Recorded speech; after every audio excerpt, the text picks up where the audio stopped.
Assalamualaikum warahmatullahi wabarakatuh dan salam sejahtera.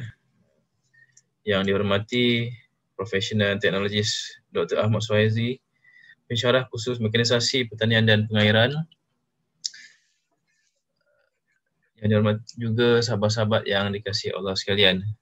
Pada hari ini kami dari kumpulan 3 akan membentangkan berkenaan tugasan mini projek yang telah diberikan yang mana bertemakan vertical farming, dan kami telah memilih tajuk vertigasi meja sebagai projek kami, dan lawatan telah diadakan pada projek ini telah diadakan pada 8 Januari 2021. Dan sebelum itu saya ingin memperkenalkan ahli-ahli kumpulan saya, iaitu yang pertamanya saya Muhammad Hairunah bin Maznan, keduanya Puan Mihaz Riza, Mr. J. Steven Lun, Cik Siti Wan Rashidah dan Cik Nur Atirah Sahira binti Rosli. Sebagai pengenalannya, projek ini adalah ke arah revolusi pertanian moden, iaitu melalui inovasi dan kreativiti mencipta kaedah tanaman baru yang lebih fleksibel sesuai diaplikasi sebagai urban farming. Kerana konsep penanaman ini adalah konsep tanpa tanah dan dibuat di atas meja yang berbumbung.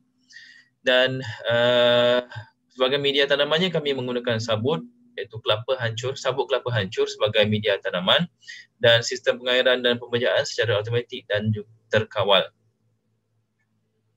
Okey, objektif kumpulan kami adalah untuk menilai keberkesanan projek vertigasi meja untuk sayuran berdaun dalam pertanian bandar, dan juga untuk membuat perbandingan kos dan juga keuntungan dengan tanaman sayuran berdaun secara konvensional. Seterusnya saya jemput Encik Steven untuk menyambung. Terima kasih Jenas. Okey, untuk struktur dan komponen asas projek ini pula, iaitu terdiri daripada struktur rumah pelindung hujan, bumbung plastik lusinar, meja tanaman, sistem pengairan automatik, dan tangki air dan baja. Keperluan bahan dan peralatan pula adalah terdiri daripada pipe, tube mikro, tiang besi, plastik lusinar yang berbumbung, pam air dan penapis air, 3 unit tangki air baja 600 galon, 2 unit tangki campuran baja, sabut kelapa hancur, isi meter, mesin penyembur racun dan bakul hasil. Okay, saya serahkan kepada rakan lain. Baiklah, sekarang saya akan menerangkan kelebihan vertigasi meja ini. Yang pertama ialah hasil tanaman yang banyak dan berkualiti. Ini kerana bumbung vertigasi meja ini melindungi tanaman dari hujan lebat dan cuaca panas, jadi tiada kerosakan kepada tanaman. Kedua ialah tiada berlakunya proses larut lesap kerana media habuk kelapa atau dikenali sebagai kokopit dapat memegang nutrien baja untuk diambil oleh tumbuhan.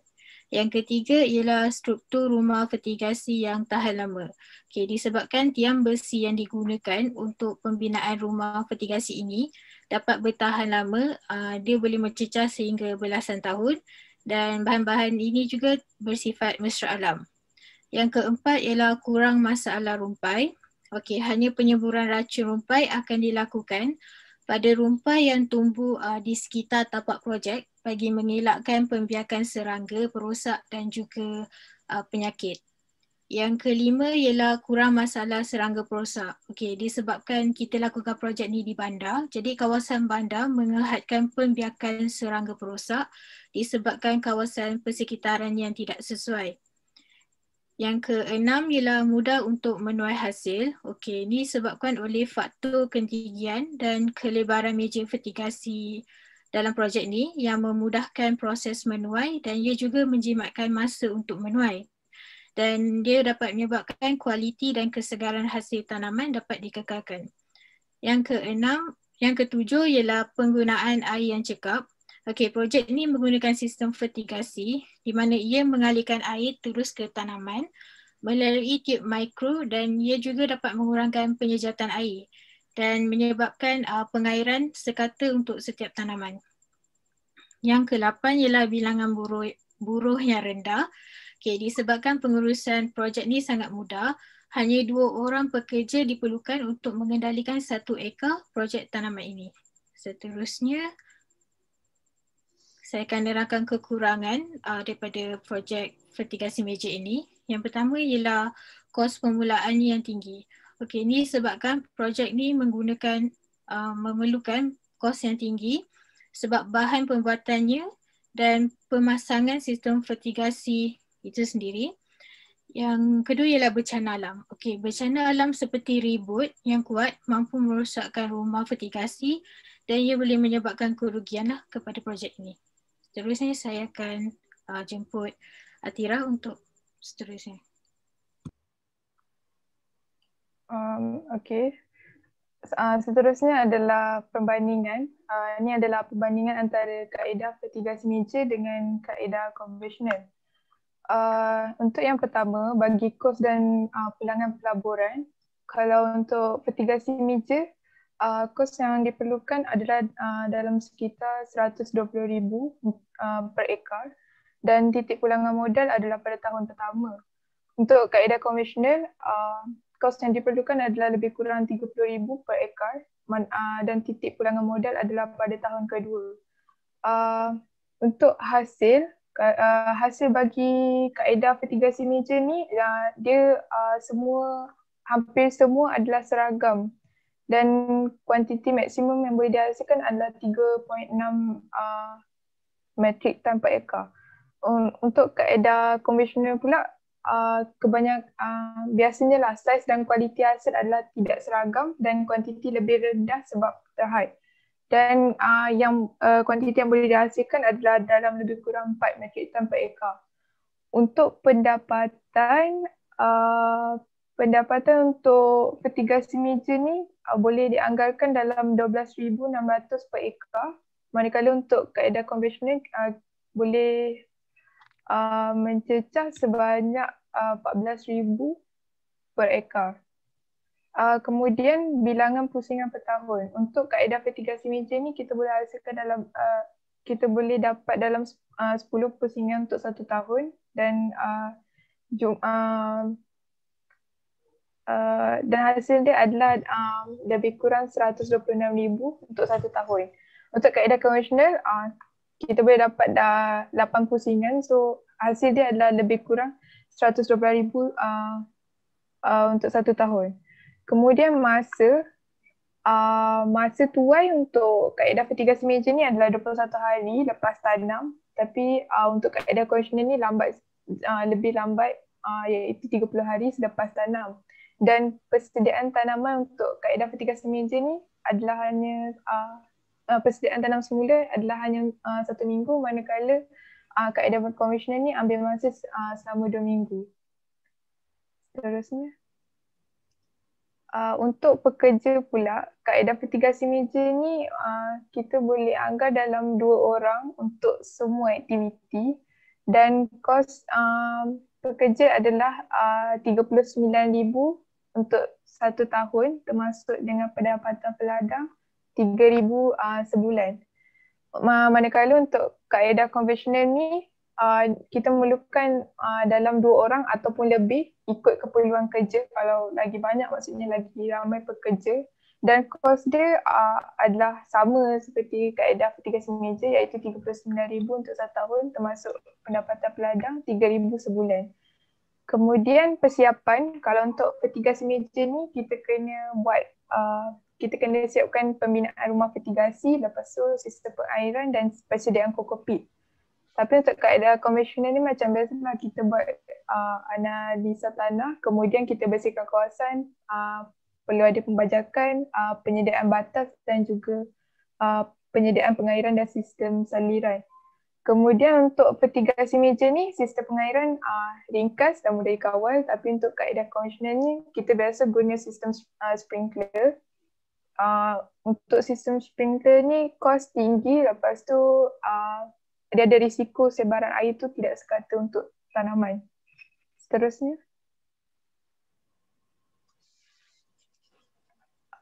untuk kaedah vertigasi meja bagi pembajaan, kadar baja cair adalah minimum dan dia mudah serap. Untuk kaedah konvensional pula, agihan baja mungkin tidak sekata dan ada risiko untuk kehilangan nutrien. Kemudian untuk kawalan perosak dan penyakit, untuk kaedah fertigasi ni, fertigasi meja, dia sangat efektif dan kos dia adalah lebih kurang 5,000 untuk 1 tahun. Manakala untuk kaedah konvensional, dia kurang efektif dan mungkin memerlukan kos yang lebih tinggi, iaitu dalam lebih kurang 8,000 untuk 1 tahun. Kemudian persekitaran, kalau guna fertigasi meja ni, kita boleh kurang rumpai dan juga kiranya sesuai untuk urban farming. Tapi untuk kaedah konvensional ni, dia punya rumpai lagi tinggi sebab dekat tanah tu dia ada baja kan, so rumpai lagi senang untuk hidup. Dan kemudian cuaca kalau untuk fertigasi meja, tanaman terlindung dari sinaran terik matahari dan juga hujan lebat, tapi untuk kaedah konvensional tanaman terdedah dengan matahari dan hujan lebat. Seterusnya kutipan hasil. Kutipan hasil untuk fertigasi meja ni mudah dan cepat sebab ketinggian meja di paras pinggang. Kiranya kita boleh buat kerja nak kutip hasil tu lebih laju. Tapi untuk kaedah konvensional ni lebih perlahan sebab batas kan dekat bawah kan. Mungkin kita perlu banyak pergerakan untuk duduk dan bangun semasa kutipan hasil tu. Kemudian untuk penyelenggaraan kaedah fertigasi meja ni, dia mudah dan cepat. Lepas tu kokopit pun kita boleh guna berulang kali sampai tempoh 4 tahun, dan juga perawatan kokopit ni hanya dengan menggunakan cecair pembasmi kuman Clorox. Dan tapi untuk kaedah konvensional, lepas kita kutip hasil, kita kena buat pembajakan sekunder tanah. Lepas tu kita pun kena cek juga pH tanah dan buat pengapuran. Dan kemudiannya sistem pengairan pun sukar dan perlu jadual penggiliran tanaman untuk elak perosak. Dan yang terakhir kuantiti hasil. Kuantiti hasil untuk fertigasi meja adalah lebih tinggi, tapi untuk kaedah konvensional adalah tidak menentu.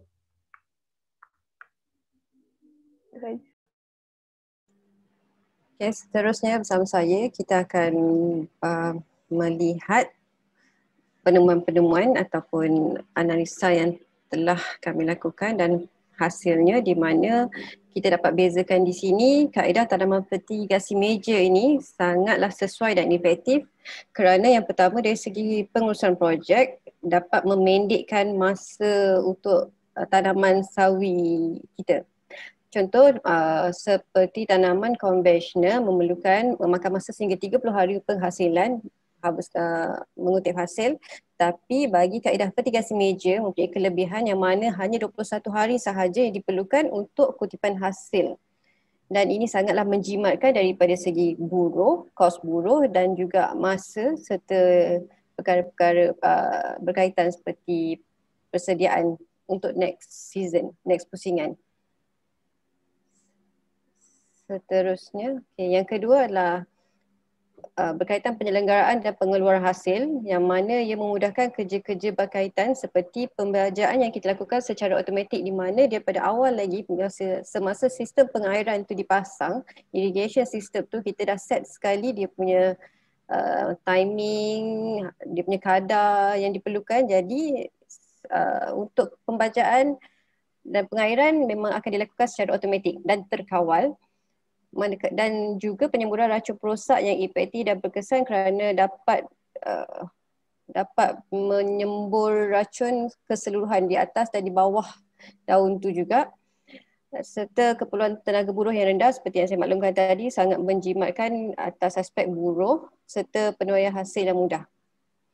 Aspek teknologi, aplikasi teknologi menggunakan tangki baja, pam air, timer, valve dan polypipe yang mana telah disetkan di awal peringkat semasa pemasangan irrigation system dan tidak menyumbangkan kepada pencemaran kerana bersifat mesra alam, serta penggunaan kokopit itu sendiri yang mana mampu mengekalkan nutrien sedia ada sehingga 4 pusingan dan tak perlu diganti. Manakala kemudahan pembiayaan kita dapat, di mana sekarang ni kita lihat pihak-pihak luar seperti Agrobank, Pertubuhan Peladan sendiri, Tekun dan lain-lain telah mula membuka mata untuk memberi peluang kepada agropreneur mengembangkan projek mereka yang mana projek ini merupakan projek-projek yang berpotensi dan berdaya maju. Dan berikut adalah carta ahli projek daripada permulaan persediaan kawasan sehingga tuai hasil selepas tanaman 21 hari. Seterusnya adalah lampiran iaitu aliran tunai projek fertigasi meja untuk sawi bunga yang mana kita boleh lihat di sini aliran tunai dibuat sehingga 10 tahun dan jika dilihat terhadap bahagian C, tajuk C iaitu lebihan dan kurangan, di sini kita boleh lihat titik pulang modal berlaku iaitu pada tahun pertama. Maksudnya tahun pertama tu pun kita dah boleh cover semua kos yang telah dilaburkan iaitu 120,000. Dan begitulah seterusnya sehingga ke tahun yang ke-10. Peningkatan pendapatan lebihan ni adalah berdasarkan dengan peningkatan anggaran peningkatan harga hasil di ladang. Okay, next ialah seterusnya adalah aliran tunai projek fertigasi meja. Maafkan saya. Yang ni aliran tunai projek saya secara konvensional. Yang mana jika dilihat pada tajuk C iaitu lebihan kurangan iaitu pada titik pulang modal berada pada tahun yang kedua, yang mana pada tahun pertama Japati masih berada dalam kerugian dan tahun kedua baru kita dapat cover semua kos yang telah dilaburkan iaitu 30,000 untuk seekar. Dan tuan-tuan boleh lihat analisa kewangan yang berada di sebelah kanan tu, NPV, IRR ni sebuah faedah kos dan juga pulangan atas pelaburan iaitu ROI. Seterusnya. Okey, seterusnya kita boleh lihat graf kedua adalah perbandingan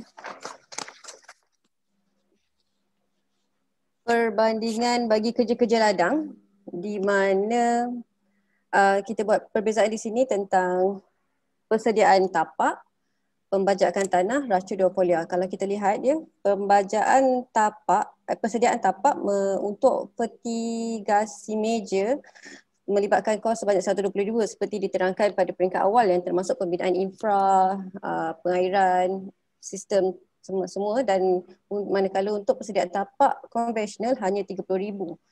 Tetapi untuk peringkat seterusnya pembajakan tanah sebelum penanaman untuk konvensional kita wajib lakukan, namun bagi fertigasi tidak perlu dan hanya kosong kos di situ. Dan seterusnya bagi penggunaan racun dan folia konvensional memerlukan anggaran sehingga 80,000 manakala untuk sistem fertigasi 30,000 kurang daripada konvensional. Jadi kita boleh lihat juga daripada graf jelas menunjukkan perbezaan dan seterusnya anggaran pendapatan sistem fertigasi meja dan konvensional mengikut tahun. Setiap tahun kita dapat lihat bahawa sistem konvensional ini menunjukkan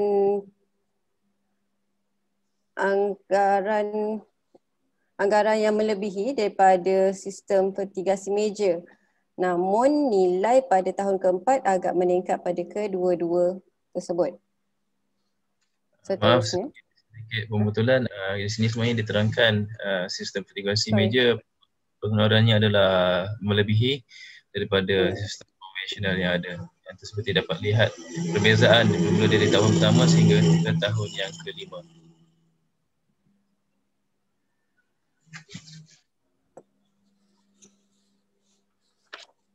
Okey, teruskan ke?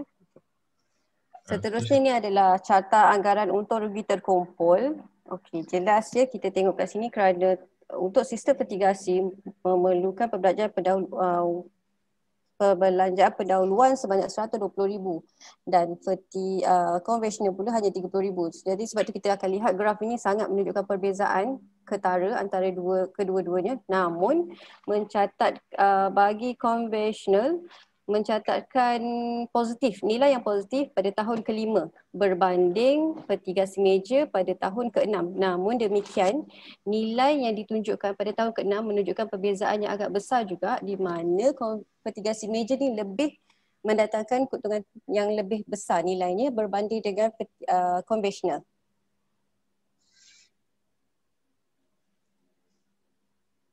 Saya rasa itu je.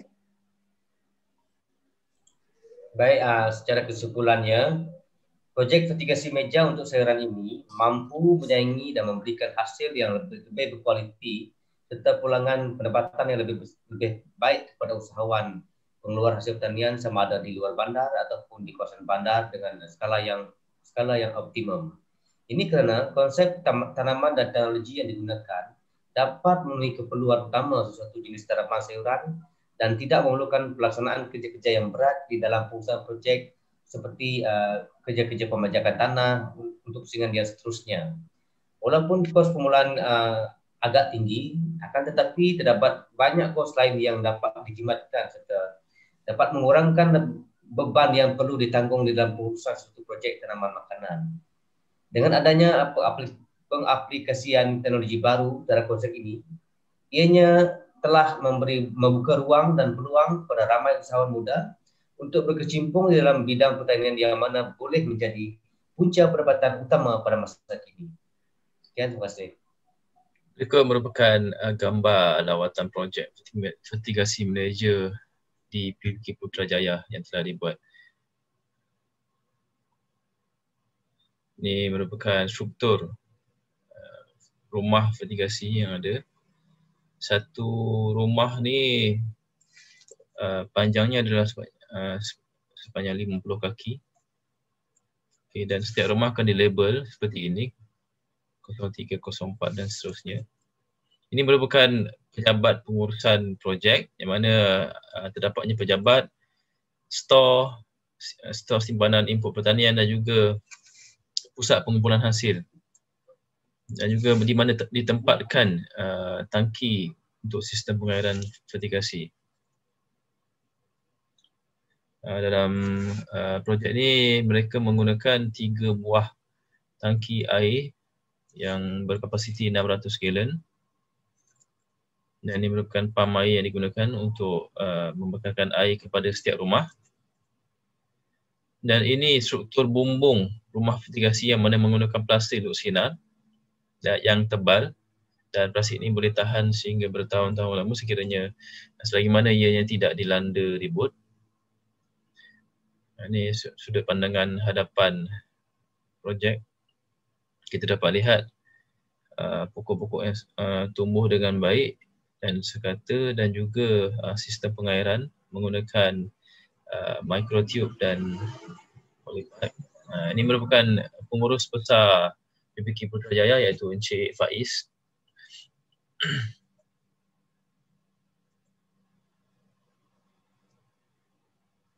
Ini umur sayuran pada hari yang ke-30 dan pada peringkat yang boleh dituai.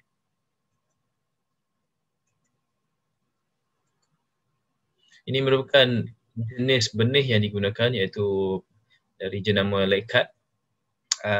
Benih ini juga boleh didapati dalam melalui pembelian secara online iaitu di Shopee ataupun di Lazada. Ini antara peralatan-peralatan untuk penuaian hasil iaitu bakul hasil yang ditempatkan di dalam pusat pengumpulan hasil. Okey, sekian sahaja daripada kami, kumpulan 3. Wabillahi taufiq wal hidayah. Assalamualaikum warahmatullahi wabarakatuh.